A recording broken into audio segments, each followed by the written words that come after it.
Isang matabang na pahayag ang muling pinakawalan ni Congressman Rodante Marcoleta na yumalik sa mababang kapulungan ng Kongreso. Ayon sa kanya, nalalapit na ang katapusan ng mga buwayang kongresista na aniya'y matagal na nagsasamantala sa kabandang bayan. Sa kanyang talumpati, binigyan diin ni Marcoleta na hawak na niya ang mga ebidensya at impormasyon ukol sa mga katiwalian at tagong-yaman ng ilang kasama sa Kamara. Hindi pinangalanan ni Marcoleta ang mga tinutukoy niyang mambabatas, ngunit marin niyang sinabi na may mga dokumento, whistleblower at transaksyong magpapatunay sa talamak na korupsyon sa loob ng Kongreso. Ayon sa kanya, panahon na upang ilantad ang mga mapansamantalang opisyal na ginagamit ang posisyon para sa pansariling kapakinabangan. Dagdag pa niya, hindi na siya matatakot o matatahimik at handa siyang isiwalat ang lahat sa tamang panahon. Samantala, nagkaroon ng tensyon sa Kamara matapos ang pahayag ni Marcoleta at ilang kongresista ang agad na nagpahayag ng pagkadismaya at pagtutol. Sa kabila nito, maraming mamamayan ang nagbahayag ng suporta sa laban ng kongresista na tila nagsisilbing boses ng mga pagod na sa mga katiwalian. Magkakaroon kaya ng imbestigasyon at may masasampahan ba ng kaso? Abangan ang masusunod na kabanata sa pagbubunyag ng katotohanan. At yan nga ang balitang ating pakakatutukan. Ngunit bago ang lahat, siguraduhin mag-subscribe at hit ang notification bell para sa patuloy na pagtutok sa mga silap ng bagong balita dito lamang sa tunay na boses ng masa.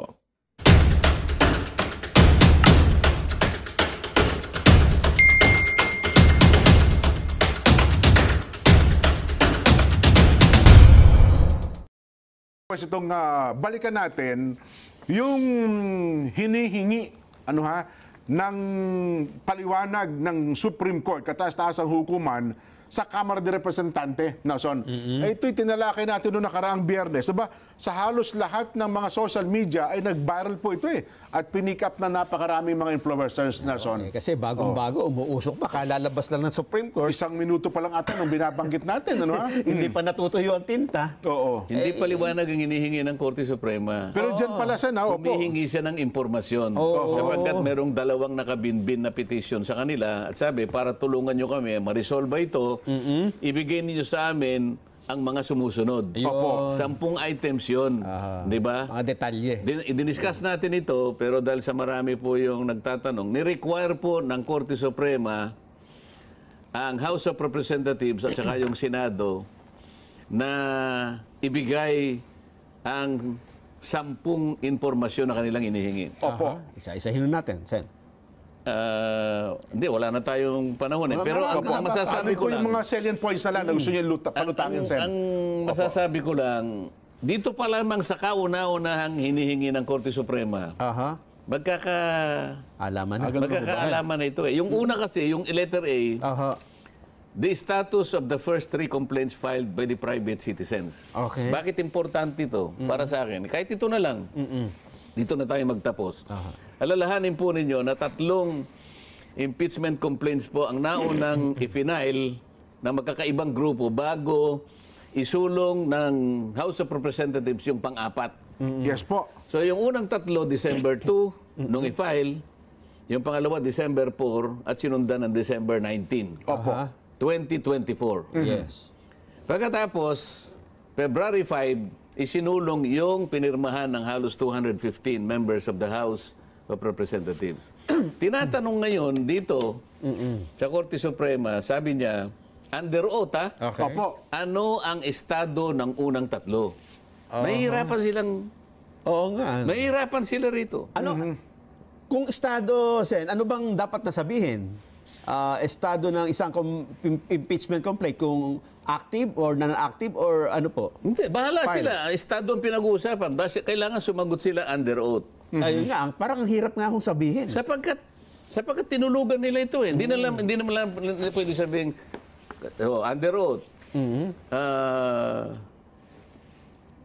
To the Supreme Court, sabi niya halimbawa, Your Honors, with all due respect, tinulugan po namin yung 3 impeachment complaint. Hindi po pwede. Oo, yari tayo doon. Kasi paano mong palilitawin ang estado nito? Wala nga nangyari. Yung pang-4 ang dinala ron February 5. December 2, December 4, December 19. Tinatanong kayo ngayon, ano bang estado ng unang impeachment complaints na ipinail? Opo. Paano mo sasagutin? Paano nila sasagutin? Sumagot ang ano kasi sapagkat ito nakadirekta sa dalawang kapulungan. Kamara, Senado. Yes. Tama yung sagot ng Senado eh. Oo. Sumagot ang Senado, sabi niya, Respondent Senate manifest that it lacks sufficient knowledge or information on the matter stated under items A to K. Ito yung 10 eh. Wala nang kinalaman ng ano dito eh. Puro sa House. Status of the first 3 complaints, walang kinalamanan ng Senado rito. Wala po kami, tama yung sagot ng Senado eh. Wala po kaming nalalaman Tinuro kasi lahat. hinihingi po nyo sa amin. Opo. Ang katotohanan, karamihan po ng hinihingi po ninyo, hiningi din po namin sa kanila. Oh, yun nga. Oho. At wala rin naibigay. Ito, paano mo sasabihin? Ano ang status ng tatlong tatlo. complaints? Dito pa lang. Kapag hindi mo nasagot ito, Yung naunang tatlo yung tinutukoy niya, Sen, no? bakit ganito? Bakit ganito yung tanong niya? Sapagkat alalahanin mo, merong proseso kung paano mo i-dispose ang isang impeachment complaint. Yes po, Alalahanin din ninyo na, sabi nga nila, there is only one impeachment proceedings per year. Per year. Ngayon, sabi niya, proceedings po naman, hindi naman complaint ang pinag-uusapan. Kaya nga hindi natuloy sa proceedings na hindi mo ginalaw dahil tinulugan mo.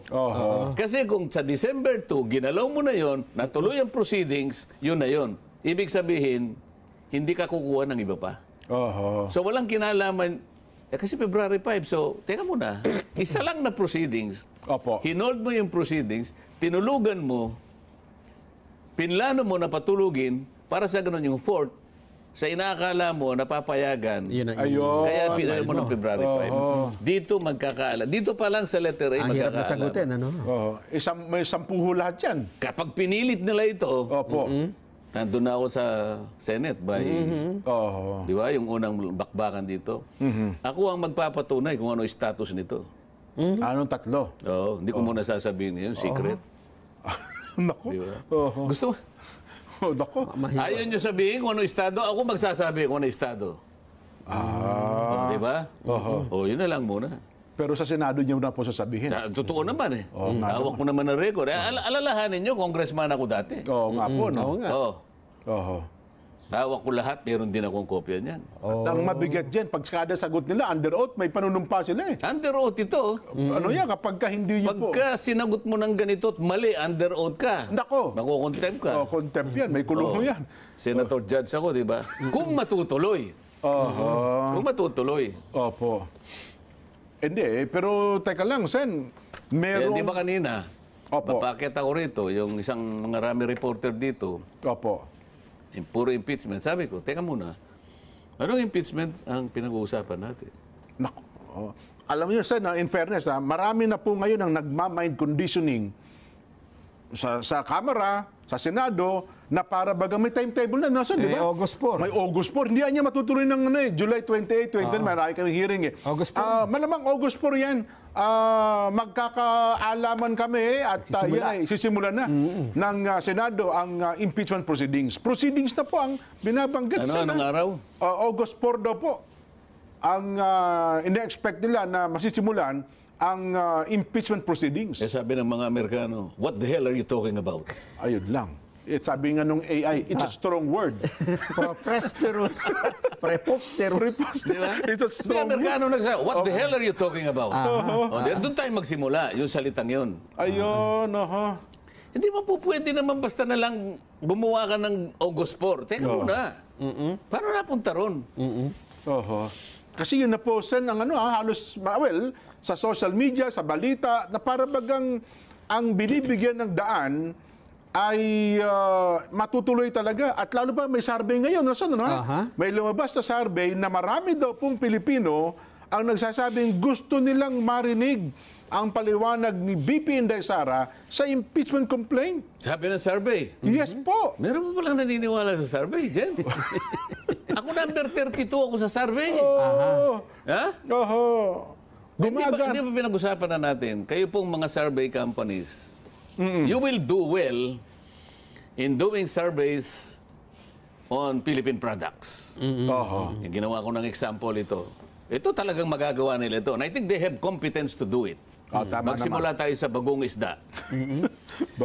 Merong bagong munamon na pinoproduce sa Pangasinan. Pangasinan yan. Okay. Opo, sarap niyan. May bagong balayan. Sa Batangas. Batangas. Opo. Merong bagong napada sa La Union. Ayan, ako. O kalamansi mag-survey kayong lahat kung sino yung mas gustong kainin ng Pilipino dito sa tatlong bagoong anong klase ng na bagoong? ginagawa. Yan na lang kayo.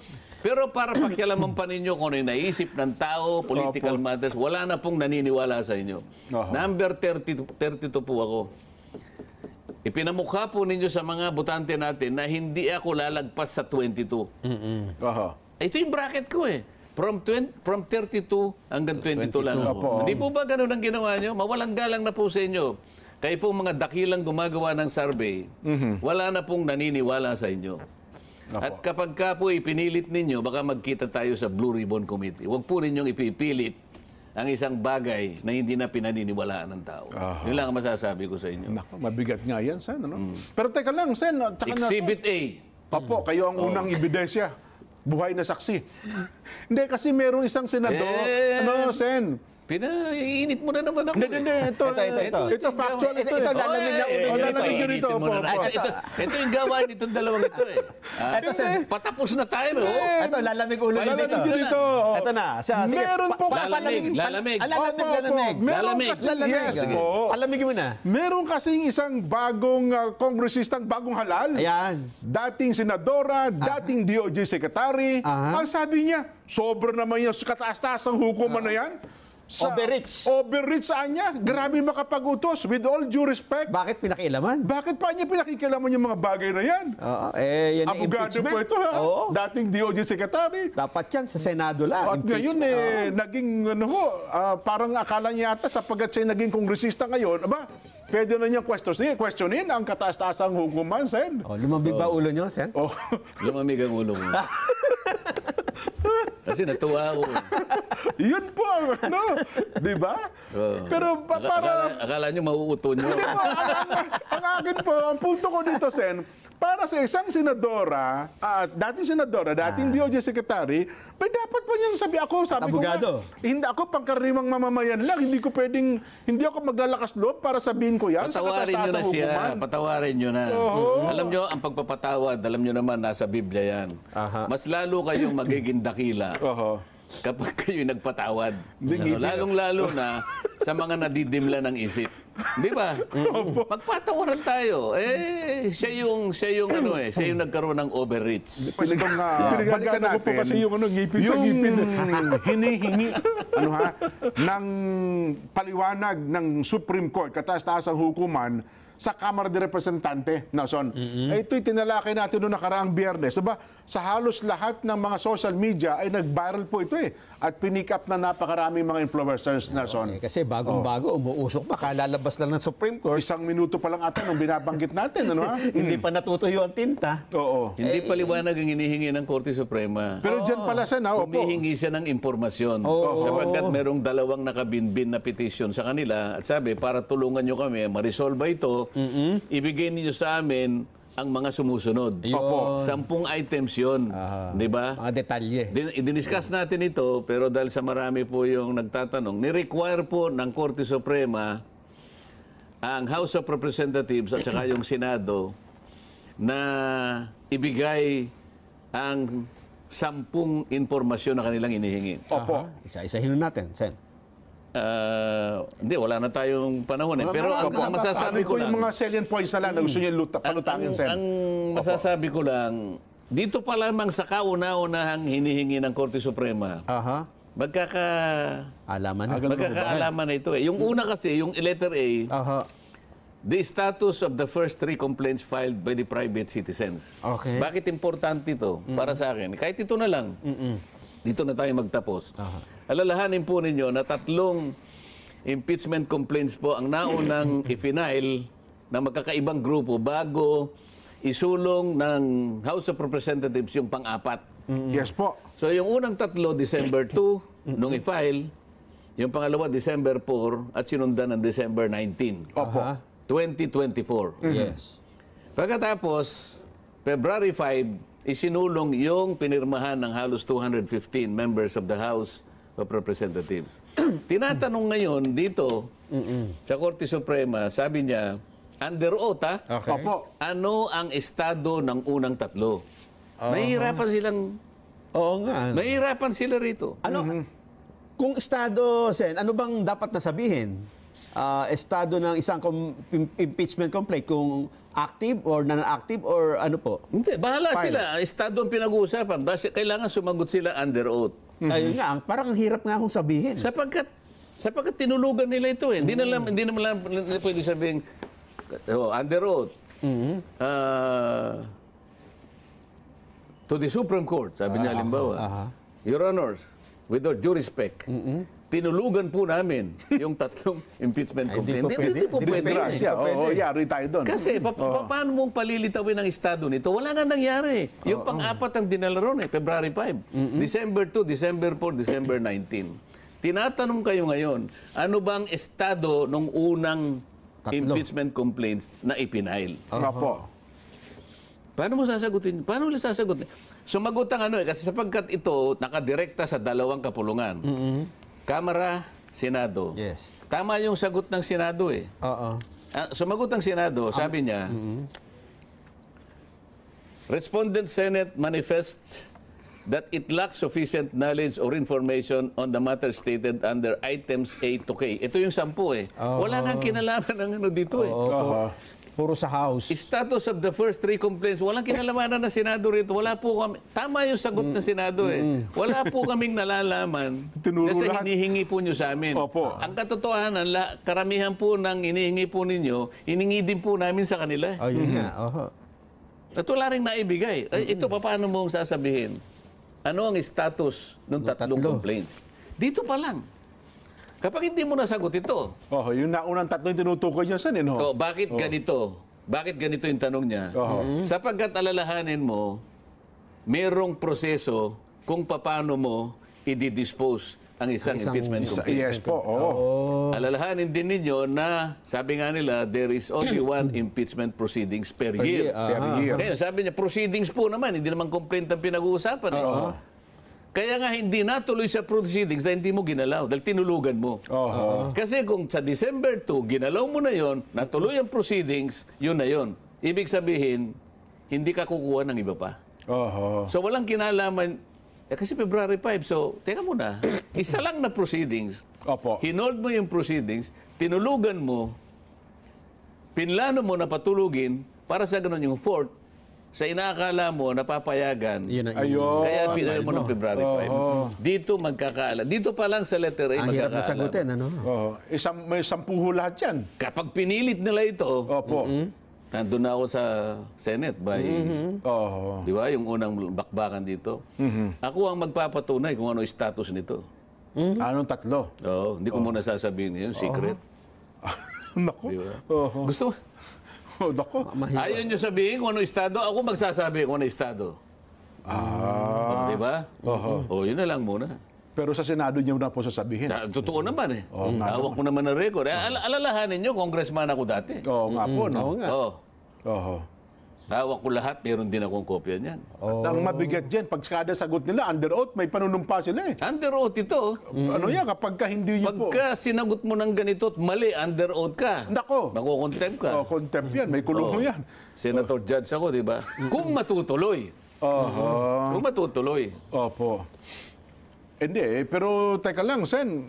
Meron... Di ba kanina, Opo. mapakit ako rito, yung isang mga rami reporter dito, Opo. puro impeachment. Sabi ko, teka muna, anong impeachment ang pinag-uusapan natin? Naku. Alam niyo, Sen, in fairness, marami na po ngayon ang nagma-mind conditioning sa Kamara, sa Senado, na para baga may timetable na nasa, di ba? August 4. May August 4. Hindi yan matutuloy ng July 28, 29. Marami kami hearing eh. August 4. Malamang August 4 yan. Magkakaalaman kami at sisimulan na ng Senado ang impeachment proceedings. Proceedings na po ang binabanggit. Anong araw? August 4 daw po. Ang ina-expect nila na masisimulan ang impeachment proceedings. Sabi ng mga Amerikano, what the hell are you talking about? Ayun lang. Sabi nga nung AI, it's a strong word. Preposterous. Preposterous. Di ba? It's a May strong word. Amerikano nagsabi, what the hell are you talking about? Doon tayo magsimula, yung salitang yun. Ayun, Hindi mo po pwede naman basta na lang gumawa ka ng August 4. Teka muna. Paano napunta ron? Oho. Kasi yun na po, Sen, ang halos, well, sa social media, sa balita, na para bagang ang binibigyan ng daan ay matutuloy talaga. At lalo pa may survey ngayon. May lumabas na survey na marami daw pong Pilipino ang nagsasabing gusto nilang marinig ang paliwanag ni VP Inday Sara sa impeachment complaint. Sabi ng survey. Yes po. Meron mo palang naniniwala sa survey, Jen? Ako number 32 ako sa survey. Ha? Oho. Hindi ba pinag-usapan na natin, kayo pong mga survey companies, you will do well in doing surveys on Philippine products. Oho. Yung ginawa ko ng example ito. Ito talagang magagawa nila ito. And I think they have competence to do it. Tama Magsimula tayo sa bagong isda. Bago. Merong bagong munamon na pinoproduce sa Pangasinan. Pangasinan yan. Okay. Opo. Sarap niyan. May bagong balayan. Sa Batangas. Opo.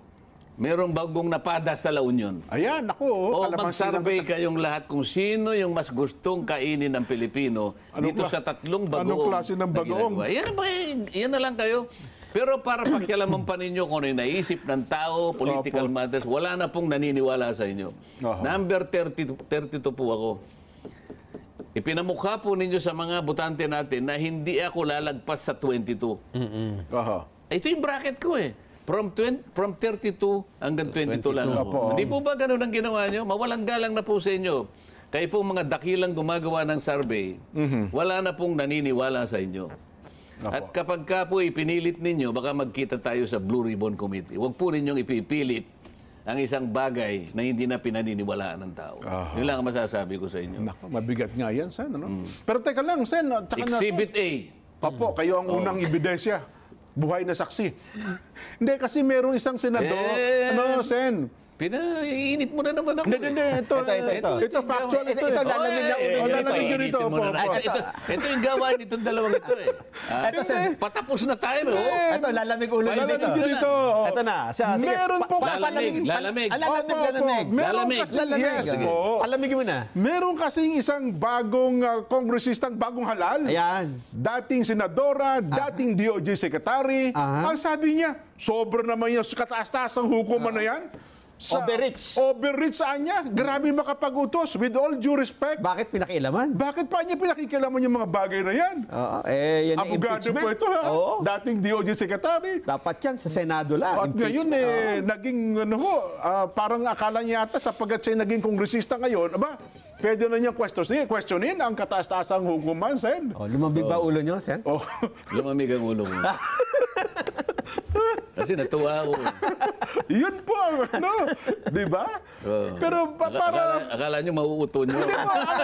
ang akin po, ang punto ko dito, Sen, para sa isang senadora, dating DOJ secretary, dapat pa niyang sabi ko abogado. Hindi ako pangkaraniwang mamamayan lang, hindi ako maglalakas loob para sabihin ko yan. Patawarin nyo na siya. Patawarin nyo na. Alam nyo, ang pagpapatawad, alam nyo naman, nasa Biblia yan. Mas lalo kayong magiging dakila kapag kayo nagpatawad. Lalong-lalo na sa mga nadidimla ng isip. Di ba? Magpatawaran tayo. Siya yung nagkaroon ng overreach. Pinagagano ko po kasi yung ngipin sa ngipin. Magandang balita ang hatid namin sa inyo ngayong araw. Sa pagtatapos ng aming balitaan, nagbigay kami ng mga mahalagang impormasyon. Maraming salamat sa pagtutok at pagsuporta sa aming programa. Huwag kalimutang manatili sa mga susunod na araw para sa mga bagong balita at mga kwento na dapat nating abangan. Mula sa Boses ng Masa, magandang araw, Pilipinas!